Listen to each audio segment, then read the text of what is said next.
అందం, ఆరోగ్యం, ఆత్మవిశ్వాసం అనూస్తో సాధ్యం. ట్రాన్స్ఫర్మేషన్ సర్వీసెస్ పైన ఫ్లాట్ 50% డిస్కౌంట్. అనూస్ సిన్స్ 1982. నమస్తే రమగారు. నమస్తే జయ.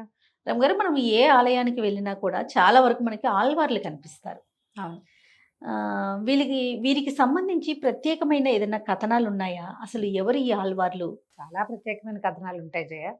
విష్ణువాలయాలన్నిట్లలో ఆళ్వార్ల సన్నిధి తప్పకుండా ఉంటుంది. విష్ణు భక్తి పరులు ఆళ్వార్లు అంటే అళ్ళాకి దీర్ఘం రాసి కింద వావుతో ఆళ్వారు అనకూడదు, ఆళ్వార్. ఆళ్వార్.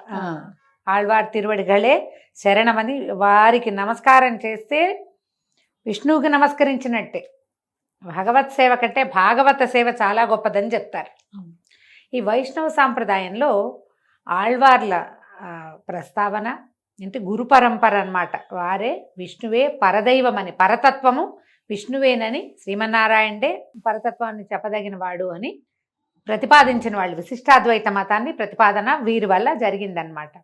ఆళ్వారు అంటే తమిళ పదం, ద్రవిడ పదం కదా. జ్ఞాన సముద్రంలో మునిగినవాడు అని, అత్యంత జ్ఞానపరుణ్ణి ఆళ్వార్ అనాలి. అయితే విష్ణువే, భగవంతుడే, శ్రీమన్నారాయణే తన సన్నిధిలో ఉన్న వాళ్ళందరినీ భూమి మీద ఇట్లా అవతరింపజేశారని ఒక కథనం చెప్పబడుతుంది. స్వామివారికి సన్నిధిలో నిత్యసూరిగణాలు ఉంటాయి. అనంత గరుడ విశ్వక్సేనాది నిత్యసూరిగణాలు. అనంతుడంటే ఆదిశేషువు, గరుడుడంటే గరుత్మంతుడు, గరుడాళ్వారు, విశ్వక్సేనుడు స్వామివారి సేనాధిపతి. వీళ్ళు ముగ్గురు అయిందా. స్వామివారికి 5 పంచాయుధాలు ఉన్నాయి, 5 ఆయుధాలు మనకు తెలిసిందే. శంఖము, చక్రము. అవును. వీళ్ళు ముగ్గురు. శంఖం పేరేమో పాంచజన్యము, చక్రం పేరేమో సుదర్శనము. స్వామివారికి ధనుస్సు, గద, ఖడ్గము ఉన్నాయి. ఖడ్గం పేరేమో నందకము, ధనుస్సు పేరు శార్ంగము, గద పేరు కౌమోదకి. 5, 3 నిత్యసూరి గణాలు వాళ్ళు ముగ్గురు. ఇవి 5, 8 మంది వీళ్ళు అయిందా. అక్కడి నుంచి స్వామివారి ఆభరణాలు ఆయన నిత్యము ధరించేవి. ఏం ధరిస్తారు ఆయన? వైజయంతి మాల. వైజయంతి మాల ఒకటి ధరిస్తారా. కౌస్తుభమణి స్వామివారి ధరించేది. తర్వాత ఆయనకి శ్రీవత్సలాంఛనుడు అని చెప్తారు. ఆయనకి ఛాతీ మీద ఒక మచ్చ ఉంటుంది, గోవత్సము వలె ఉన్నటువంటి ఒక మచ్చ, శ్రీవత్సము అంటారు. కౌస్తుభము, శ్రీవత్సము, వైజయంతి వీళ్ళు ముగ్గురు. 8, 3, 11. 12వది అమ్మవారు లక్ష్మీదేవి. స్వామివారితో పాటు ఉండేది ఎవరెవరు? శ్రీదేవి, భూదేవి. అయితే లక్ష్మీ అంశతోటి భూదేవే గోదాదేవిగా అవతరించింది అని చెప్తారు. అమ్మవారు భూదేవే అవతరించింది, అందుకని గోదాదేవిని తెలిసే గోదా అంటేనే భూమి నుంచి పుట్టింది అని. ఈ 12 మందిని, 12 మంది అయ్యారుగా లెక్క. ఈ 12 మందిని భూమి మీద అవతరింపజేశాడు స్వామివారు తనని ప్రతిపాదించేందుకు. ప్రజలు అటు ఇటు వెళ్ళిపోకుండా 4 యుగాలలోనూ, కృతయుగ, త్రేతాయుగ, ద్వాపరయుగ, కలియుగాల్లో, త్రేతాయుగాల్లో ధర్మం నడిచిపోతూనే ఉంటుంది. ద్వాపరయుగం మధ్యకి వచ్చిన దగ్గర నుంచి క్రమంగా ఏమవుతుంది?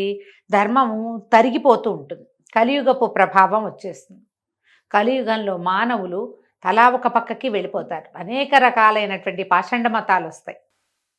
వాటిని అరికట్టి భగవన్మార్గం వైపుకి ప్రజలని, మానవులని నడిపించటానికి భగవంతుడే పూనుకొని తన సన్నిధిలో ఉండేటువంటి ఈ నిత్యసూరిగణంతో పాటు తన ఆయుధ ఆభరణాదులని కూడా ఇట్లా భూలోకంలో పుట్టించారని, వారే ఇక్కడ వెళ్ళమని ఆజ్ఞాపిస్తే స్వామివారి ఆజ్ఞతోటే ఈ భూలోకంలో పుట్టి కొంతమంది యోనిజులుగా, కొంతమంది అయోనిజులుగా కూడా జన్మించారు. కొంతమంది వారంతటి వారే పుట్టిన వాళ్ళు. గోదాదేవి మనకి తులసి చెట్టు మొదట్లో దొరికిందని చెప్తాం కదా. తులసి కాననోద్భవగానే చెప్తారు. ఆమె ఎక్కడే దొరికింది ఆయనకి. ఎవరికన్నారు? ఏమీ లేదు, తవ్వుతున్నారు, తులసి చెట్ల కోసం తవ్వుతున్నారు, తులసి వనంలోనే దొరికింది ఆవిడ. సీతాదేవి ఎట్లా దొరికింది? అయోనిజుగా. అలాగే గోదాదేవి కూడా అదే విధంగా దొరికింది.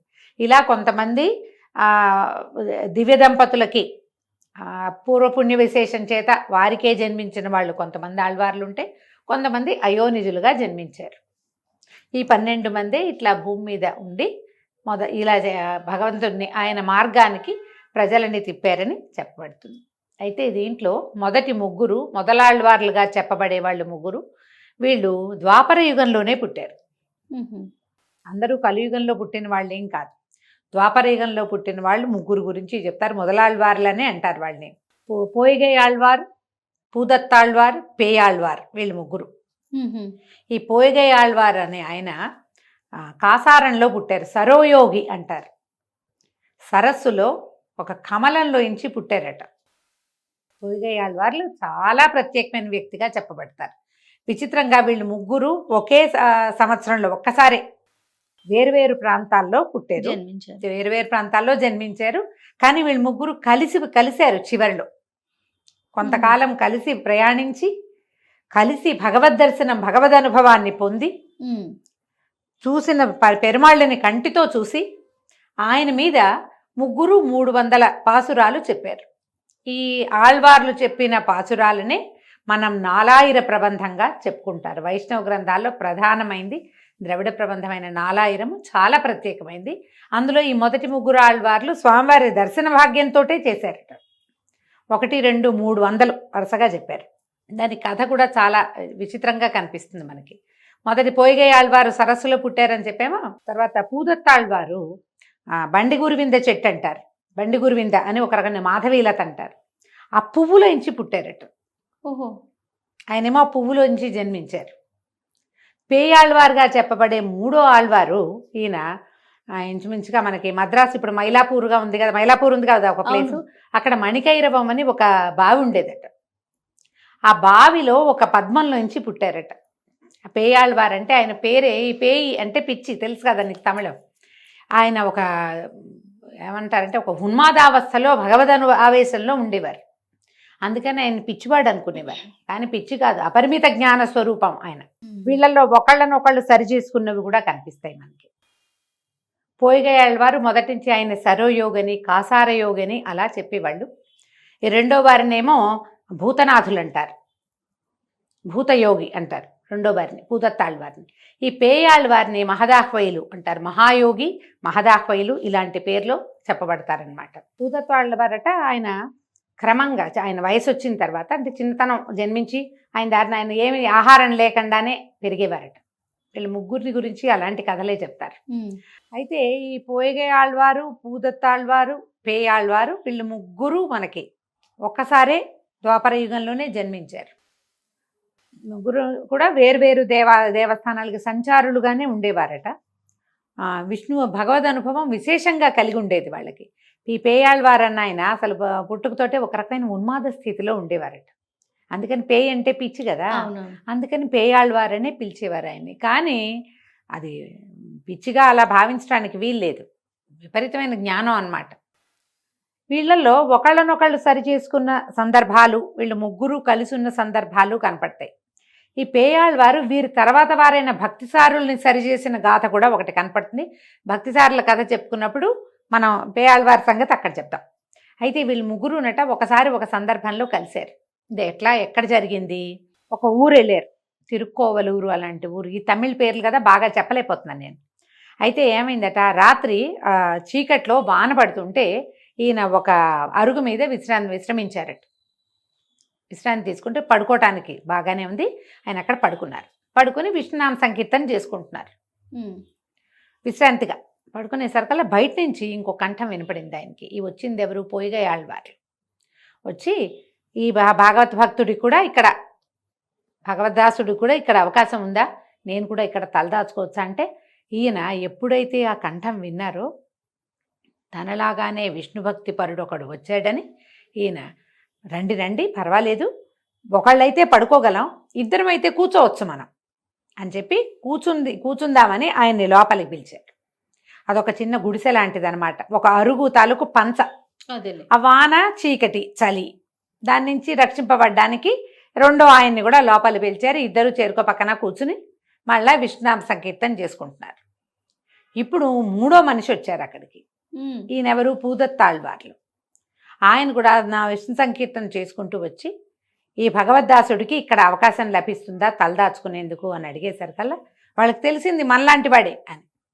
దానికి ఏం అభ్యంతరం లేదు, ఇద్దరం కూర్చున్నాం, నువ్వు కూడా వస్తే ముగ్గురు నుంచుంటాం, పర్వాలేదు.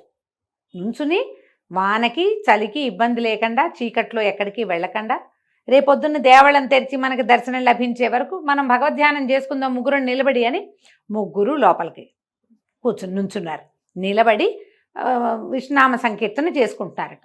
చేసుకుంటుంటే కాసేపటికి ఎవరో నాలుగో వ్యక్తి లోపలికి వచ్చినట్టు తెలిసింది వాళ్ళకి. ఉమ్. మనిషిని అర్థం కాల, ఎవరో తెలియలే, వచ్చారు వీళ్ళతో పాటు.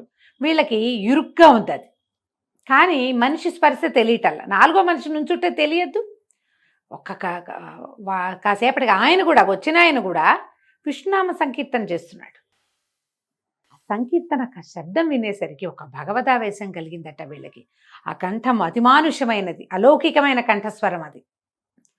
వీళ్ళకి ఒక రకమైన ఉద్రేకం వచ్చి ఆ ఉన్న వ్యక్తి ఎవరో తెలుసుకోవాలనిపించింది అనమాట. ఇంకా కంఠాలు పెంచేశారు, పెద్ద పెద్దగా సంకీర్తన చేస్తున్నారు. ఒక 2-3 నిమిషాలు గడిచేశారు కల్లా సర్వేశ్వరుడు ప్రత్యక్షమయ్యాడట. శ్రీమన్నారాయణుడే శంఖచక్ర గదాపాణిగా వారికి ప్రత్యక్షమయ్యాడు. రాత్రిపూట ఆ వానలో చీకట్లో ముగ్గురు తన భక్తులకి స్వరూపంలో స్వామి పెరుమాళ్ళు ప్రత్యక్షమయ్యాడు. ఆయన చూసి ఎంత ఆనందమో ఎంత సంతోషమో పట్టలేకపోయారట. ముగ్గురు 300 శ్లోకాల పాసురాలని స్వామివారి మీద చదివారు. ఇవేమిటి? మొదలు తిరువందాది, ఇరు తిరువందాది, మూడు తిరువందాది అని చెప్తారు. మొదటిది 100, రెండో 100, మూడో 100. ఈ 100 శ్లోకాలు 100 పాసురాలు ఎలా చెప్పారు? మొదటి పాసురం తాలూకు చివరి భాగం, చివరి పదం రెండో దానికి మొదలనమాట. అంతము ఆది, అంతాది, తిరువంతాది, దాని పేరే అదనమాట. అందాది అంటారు, లేదా అంతాది. మనం తెలుగులో చెప్పుకుంటాం కాబట్టి అంతాది చెప్పుకుంటాం. 300 పాసురాలని స్వామివారి మీద చదివారు. పరమేశ్వరుడిగా శ్రీమన్నారాయణుడి ఆ దర్శనాన్ని లభించడం వల్ల ఇక మహదానందంతో వాళ్ళు ఎంతో అద్భుతంగా ఆయన మీద ఇవి చెప్పారు. ఈ 4000 ప్రబంధం అని చెప్తారు, ద్రావిడ ప్రబంధం. వైష్ణవంలో ప్రధానంగా చదవలసింది 4000. 4 ఆయిరాలు, 4000 పాసురాలు అవి. మనం గోదా తల్లిని గురించి చెప్పుకుంటాం, ఆమె చెప్పింది 30 పాసురాలు. ఈ 30 కాకుండా ఇంకా ఉన్నాయి ఆమెవి, ఇంకా ఉన్నాయి. వటపత్ర సాయి మీద చెప్పినవి అవి ఉన్నాయి. అవి వీరివి. ఇవి కాకుండా వీరు వేరు దేవస్థాల దివ్యదేశాలకు వెళ్ళినప్పుడు, దివ్యదేశాలు ఉన్నాయి కదా 108 దివ్యస్థలాలకు వెళ్ళినప్పుడు, దేవాలయాలకు వెళ్ళినప్పుడు వారు చెప్పిన అనేక రకాల పాసురాలని కూడా ఈ 4000లోకి చేర్చారు. 700కి పైగా పాసురాలు ఈ మొదలాళ్వార్లుగా చెప్పబడే వీళ్ళ ముగ్గురువి ఉన్నాయట. ఈ విశేషంతో మనం ఆళ్వార్ల గాథలు మొట్టమొదట చెప్పుకోవాలి. మనం ఏదైనా ఒక విష్ణువాలయానికి వెళ్ళామంటే తప్పకుండా అక్కడ ఆళ్వార్ సన్నిధి ఉంటుంది. అవునండి. విశేషమైన పురాతన దేవాలయాల్లో ఆళ్వార్ల సన్నిధులు ఉండటం అంటే బహుశా ఆ దివ్యదేశాన్ని ఆళ్వార్లు సందర్శించటమో, ఆళ్వార్ల ప్రేరేపణతోటి ఆ దేవాలయం నిర్మించబడటమో, వారెక్కడ సిద్ధి పొందటమో, లేదా అక్కడ భగవద్ అనుభవం వారికి కలిగి ఆ స్వామి మరింతగా ప్రజల్లోకి తెలియటము జరిగి ఉండొచ్చు. అందువల్ల ఆళ్వార్ సన్నిధులు ఖచ్చితంగా ఉంచుతారు ప్రత్యేకంగా. ఒక్కొక్క చోట ఒట్టి నమ్మాళ్వార్లో ఒకదే ఉన్నది కూడా మనకు కనపడుతుంది. కొన్ని చోట్ల ముగ్గురు కనిపిస్తారు, కొన్ని చోట్ల 12 ఆళ్వార్లు 12 మంది కనిపిస్తారు. ఎప్పుడైనా ఒక విష్ణువాలయ దర్శనం చేస్తే అక్కడ ఉన్న సన్నిధులన్నీ దర్శించాలి.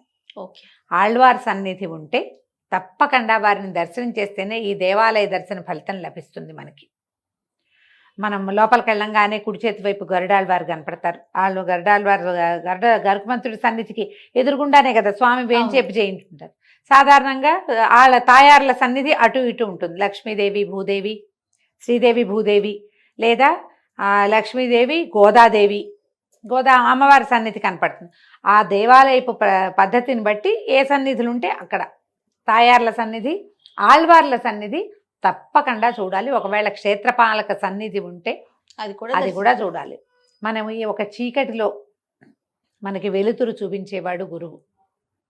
అజ్ఞానాంధకారంలోంచి మనని జ్ఞానం వైపుకి నడిపించేవాడే గురువు. ఇప్పుడు ఈ వైష్ణవ సిద్ధాంతం ప్రకారం పరతత్వము, పరమేశ్వరుడు అంటే ఈ పరతత్వము, ఈ ప్రపంచాన్ని నిర్మించిన శక్తి శ్రీమన్నారాయణుడే అని ప్రతిపాదించబడింది శ్రీ వైష్ణవ సిద్ధాంతం, విశిష్టాద్వైతం అని చెప్తారు. ఆ దారికి ప్రజలని అక్కడికి మళ్ళించినందుకు ఈ దిక్కుతోచక కొట్టుకునే వాళ్ళందరికీ ఎవరి వల్ల మనం పుట్టాం, ఎవరి దగ్గరికి మనం వెళ్తాం, ఎవరిని మనం ప్రార్థించాలి, ఏ దైవాన్ని మనం తలుచుకోవాలి అనేది మనకి అర్థమయ్యేలాగా చెప్పి పరతత్వ బోధ చేసినందుకు వాళ్ళని గురువులుగా భావించి మనం వారి దర్శనం చేసి తీరాలి. మామూలుగా మనకి వీళ్ళు చెప్తారు, మనం నాయనార్ల గాథలు చెప్పుకుంటాం, ఆళ్వార్ల గాథలు ఇలా చెప్తామా? మనకు ఎలా తెలుసు? మన ప్రాంతం వాళ్ళైనా తెలుగు వాళ్ళలో ఎవరున్నారు మనకి? భక్త కన్నప్ప అవును. కనపడతాడు, శివభక్తుడు. విష్ణు భక్తుల్లో మనకి ప్రత్యేకంగా కనపడే వాళ్ళు ఎవరు? మనకి పురాణ గాథల ప్రకారము గజేంద్ర మోక్షం వింటాము, తర్వాత ప్రహ్లాద చరిత్ర వింటాము, అంతేగా, ప్రహ్లాదుడు గాథ ఇవి. ఆ తర్వాత ఏం చేస్తాము? ఆంజనేయ స్వామి రామావతారంలో ఆంజనేయుడు, తర్వాత ఏమో భక్త శబరి, గుహుడు, వీళ్ళ కథలే మనకు తెలుసు. అవును. ఇప్పుడు ఈ పురాణ గాథలు కాకుండా మనతో పాటు భూమి మీద పుట్టి మన ముందు తరాలలో ఉండి భగవద్ రామానుజులు మనకి 1000 సంవత్సరాల ముందే, 2000 మొన్నే కదా అవును. ఉన్నది. అంటే మన ముందే ఉన్నారు. ఇప్పుడు మనం చెప్పుకున్న ఈ మొదలాళ్ళు వారు ఉన్నది ఎప్పుడు? దీంట్లో ద్వాపర యుగంలో ఉన్నారు. అక్కడి నుంచే మొదలైంది ఇది. మనని ఆ దారి మళ్లించినందుకు కృతజ్ఞతగా వారికి నమస్కారమైనా చేసుకోవాలి. ఎక్కడైనా కనపడితే దేవాలయంలో వెళ్ళాం, ఆళ్వార్ తిరువడిగళే శరణమని ఒక నమస్కారం చేసుకుని వేదవారిని ఆచార్యులుగా భావించి వీరొకరు ఉండటం వల్లే మనకి ఈ దారి కనపడింది. విశిష్టాద్వైతం వీరి వల్లే ప్రతిపాదించబడింది, వీరి వల్లే ముందుకు వెళ్ళింది. తర్వాత భగవద్ రామానుజులు ఇచ్చి దాన్ని అందిపుచ్చుకుని దాన్ని మరింతగా ముందుకు తీసుకెళ్లారు. మొదలుపెట్టింది వీళ్ళు. కాబట్టి ఈ మొదలాళ్వార్లని మనం తలుచుకోవాలి. నాకు లభించినంత కథ, నేను చెప్పగలిగినంత కథే చెప్పాను. ఆళ్వార్ల చరిత్రలోని పుస్తకాలు కనపడతాయి. నిదానంగా చదివితే వీరిని గురించిన మరిన్ని వివరాలు తెలుస్తాయి. మనం ఎప్పుడు అలాంటివి తెలుసుకోము. అవునండి. మనకల్లా తెలిసింది గోదాదేవే. ఎందుకంటే సంవత్సరంలో ఒక నెల రోజులు ఆమె సంతకం పెట్టి వదిలిపెట్టింది. అంతే. ఆమె సంతకం వల్ల మనం ఏం చేస్తాం? ఈ నెల రోజులు తిరుపావై వింటాము, అర్థమైతే అవుతుంది, లేకపోతే లేదు. కానీ ఖచ్చితంగా విష్ణువాలయానికి వెళ్ళి ప్రసాదం, ధనుర్మాసము, తర్వాత ఏమో గోదా కళ్యాణము, ఇవన్నీ మనకు కనపడతాయి. తెలుగువారి జీవితాల్లో ప్రత్యేకమైన స్థానం ఉంది వాటికి. వారితో పాటు వీరికంటే ముందున్న ఆళ్వార్ల గాథలు, తర్వాత ఉన్న వాళ్ళని కూడా మనం తెలుసుకోవాలి కదా. ఆళ్వార్ల మొత్తంలో ఒకే ఒక స్త్రీ స్వరూపం ఈవిడే. ఎందుకంటే లక్ష్మీదేవి, అదే భూదేవి, భగవంతుడు ఆయన ఆజ్ఞతోటే ఆమె భూమి మీద పుట్టి ఈ రకంగా భగవంతుణ్ణి పిలవాలి. ఇట్లా భక్తితో ప్రేమతో భగవంతుణ్ణి కనుక మనం సొంతం చేసుకుంటే మనం భగవత్ సాన్నిధ్యాన్ని పొందగలుగుతాము అని సింపుల్ వేలో తేలికగా మనకి తెలియచేసింది. కాబట్టి ఆమెను తలుచుకుంటాం. వీళ్ళు ఇంకా ముందు వాళ్ళు ఇలాంటి గాథలు కొన్ని ఉన్నాయి, ప్రత్యేకంగా చెప్పుకుందాం నిదానంగా. తప్పకుండా రమ్మగారు. నమస్తే. నమస్తే.